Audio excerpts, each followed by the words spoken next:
ప్రజల చేత ప్రజల కొరకు ఎన్నుకున్న ప్రభుత్వం అలాంటి ప్రభుత్వాన్ని కూల్చేస్తామని అయితే వారు లేదంటే వీరు రోజుకొకరు బెదిరిస్తున్నారు. మొన్నటి వరకు బీఆర్ఎస్ ఎత్తుకున్న రాగాన్ని ఇప్పుడు బీజేపీ కంటిన్యూ చేస్తోంది. ఇంతకీ బీజేఎల్పీ నేత ఏలేటి మహేశ్వర్ రెడ్డి కామెంట్స్ వెనుక రీజన్స్ ఏంటి?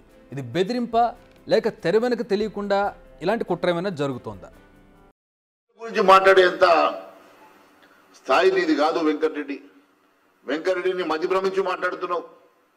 ముందు నీ భువనగిరి ఎంపీ గెలిపించుకో. దమ్ముడి నేను ఛాలెంజ్ చేస్తా ఉన్నాను. భువనగిరిలో మా ఎంపీ 2 లక్షల మెజార్టీతో గెలుస్తున్నాడు. నీ ఎంపీని గెలిపించు నీకు చేత కాదు. నీ తమ్ముడితో సఖ్యత నీకు చేత కాదు. 8 మంది ఎమ్మెల్యేల గురించి మాట్లాడతావా? బిడ్డ మా ఎమ్మెల్యేని ముట్టి చూడు. మాకు ఒకవేళ మేమనుకుంటే మేమే మీలాగా గేట్లు ఓపెన్ చేస్తే 48 గంటలు పట్టదు బిడ్డ మీ ప్రభుత్వం కూలిపోవడానికి. బీజేపీ ఎమ్మెల్యేలను టచ్ చేసి చూడండి, ఏం జరుగుతుందో తర్వాత చూడండి. తలుచుకుంటే 48 గంటల్లో ప్రభుత్వాన్ని కూల్చేస్తాం, ఇలా సాగిపోయింది ఆయన స్పీచ్. ఇలాంటి వార్నింగ్ ఇప్పుడే కాదు, 2 డేస్ బ్యాక్ కూడా స్టేట్మెంట్స్ ఇలాంటివే ఇచ్చారు ఆయన. ఒకసారి ఏలేటి మొన్న ఏమన్నారు ఒకసారి చూద్దాం. మేము అధికారాన్ని మేనేజ్ చేస్తున్నాం, లేకుంటే డబ్బులతోటి ఎవరైనా కొనిస్తామని అనుకుంటున్నామేమో. ఎట్టి పరిస్థితుల్లో ఉపేక్షించేది ఉండదు. రాబోయే 2-3 సంవత్సరాల్లో భారతీయ జనతా పార్టీ రాష్ట్రంలో ప్రభుత్వం వచ్చిన తర్వాత అప్పుడైనా సరే బుల్డో చేసేస్తారు. ఇలా సాగుతున్నాయి బీజేపీ నేతల వ్యాఖ్యలు. ఒకసారేమో 2 రోజుల్లో కాంగ్రెస్ ఖాళీ అంటారు, మరోసారేమో 2 ఏళ్లలో బీజేపీ సర్కారే వస్తుందంటున్నారు.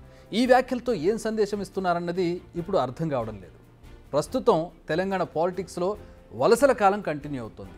ఎన్నికల వేళ చాలామంది నేతలు తమకు కలిసి వచ్చే పార్టీలోకి జంప్ అవుతున్నారు. పొలిటికల్ ఫ్యూచర్కు ఇంపార్టెన్స్ ఇస్తూ ఉన్నారు. ఇప్పటికే బీఆర్ఎస్ సిట్టింగ్ ఎంపీలు ఎమ్మెల్యేలు కాంగ్రెస్లో చేరారు. కారణాలు ఏవైనా కావచ్చు, ఇంకా చేరే అవకాశం కూడా ఉన్నట్టు తెలుస్తోంది. అయితే ఈ ఇష్యూపై రెస్పాండ్ అయ్యారు మంత్రి కోమటిరెడ్డి వెంకటరెడ్డి. బీఆర్ఎస్తో పాటు బీజేపీ కూడా ఖాళీ అవుతుందన్నారు వెంకటరెడ్డి. కోమటిరెడ్డి చేసిన ఈ వ్యాఖ్యలపైనే రియాక్ట్ అయ్యారు ఏలేటి. మరి ఇది ఆ నేతల చాటుమాటు వ్యవహారాలను కవర్ చేసుకునే ఉద్దేశమా, లేక నిజంగానే తెర వెనుక మంతనాలు ఏమైనా చేస్తున్నారా? ఇది ఇప్పుడు ఇంట్రెస్టింగ్గా మారింది. అయితే అశ్వత్థామ హతః కుంజరహ అన్నట్టుగా ఆయన కానీ మేము అలాంటి చేయము అని ఒక చిన్న మెలికను పెట్టేశారు. సో అసలు ప్రజలు ఎన్నుకున్న ప్రభుత్వాన్ని ఎందుకు కూల్చాలి? 5 ఏళ్ల పాటు ప్రజలు ఇచ్చిన అధికారాన్ని లాక్కోవడం సరైన పద్ధతేనా అనేది బీఆర్ఎస్ బీజేపీ నేతలకే తెలియాలి. నిజానికి రేవంత్ సర్కార్ ఏర్పడిన తొలి రోజుల్లోనే 3 నెలల్లో ప్రభుత్వం కూలిపోతున్న ప్రచారం మొదలైంది. బీఆర్ఎస్ నేతలు ఈ వ్యాఖ్యలను ప్రమోట్ చేశారు కూడా. కానీ ప్రస్తుతం సీన్ రివర్స్ అయింది. బీఆర్ఎస్ ఖాళీ అయ్యే పరిస్థితి వచ్చింది. మళ్ళీ ఇప్పుడు అదే రాగాన్ని బీజేపీ ఎత్తుకుంటోంది. మామూలుగానే బీజేపీ బీఆర్ఎస్ ఒకటనే ప్రచారం ఉంది. ఇప్పుడు ఈ వ్యాఖ్యలు చూస్తుంటే రేవంత్ సర్కార్ని ఇరుకుని పెట్టే బాధ్యత ఇప్పుడు బీజేపీ తీసుకున్నట్టు కనిపిస్తోందా అని విశ్లేషకులు అంటూ ఉన్నారు. రాజకీయాల్లో ఉండాల్సింది ఆలోచన కానీ ఆవేశం కాదు, ఉండాల్సింది ఆత్మవిశ్వాసం కానీ అహంకారం కాదు. ప్రభుత్వాలను అసలు మార్చడం ఎందుకు అనేదే అసలు ప్రశ్న. మహారాష్ట్రలో మారలేదా, కర్ణాటకలో సాధ్యం కాలేదా అంటే అక్కడి పరిస్థితులు వేరు, తెలంగాణ పరిస్థితులు వేరు. రేవంత్ రెడ్డి పాలనా తీరుపై ఇప్పటికే తెలంగాణ ప్రజల్లో కాస్త పాజిటివ్నెస్ కనపడుతోంది. పార్టీపై ఆయనకు పూర్తిస్థాయి కంట్రోల్ ఉంది. నేతలతో సత్సంబంధాలు మెయింటైన్ చేస్తూ ఉన్నారు. గతంలో ఉన్న అంతర్గత వివాదాలను కూడా సక్సెస్ఫుల్గా పరిష్కరించారు. కాబట్టే అధికారంలోకి వచ్చారు. పవర్ డిస్ట్రిబ్యూషన్ కూడా ఈవెన్గా జరిగింది. సో తెలంగాణలో అలాంటి సీన్ కనిపించడం లేదు.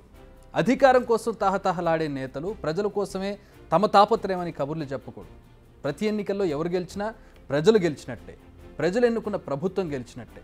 తాము గెలవలేదు కాబట్టి ప్రజలు గెలవలేదని, అందుకే బ్యాక్డోర్ పాలిటిక్స్ చేసి అధికారాన్ని దక్కించుకుంటే అది ప్రజల తీర్పును అవమానించినట్టు అవుతుంది. ఇప్పటికైనా విపక్ష నేతలు ఈ విషయాన్ని గుర్తించి మసలుకుంటే మంచిదని అభిప్రాయాలు వినిపిస్తున్నాయి. ఏపీ పాలిటిక్స్కి వద్దాం.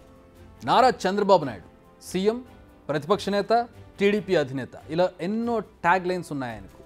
ఆయన రాజకీయ జీవితంలో ఎన్నో ఎన్నికలను చూశారు. కానీ ఇప్పుడు జరగబోయే ఎన్నికలు మాత్రం కాస్త డిఫరెంట్. ఈ ఎన్నికల్లో ఓడితే ఆయన రాజకీయ జీవితానికే కాదు, పార్టీ మనుగడకే ప్రమాదం అన్న ప్రచారం ఉంది. అంటే డూ ఆర్ డై అన్నట్టు. అందుకే ఈ ఎన్నికలను సవాల్గా తీసుకున్నారు ఆయన.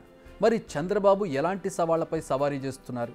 ఎన్నికల్లో గెలిస్తే ఓకే, ఓడితే పరిస్థితి ఏంటి చూద్దాం.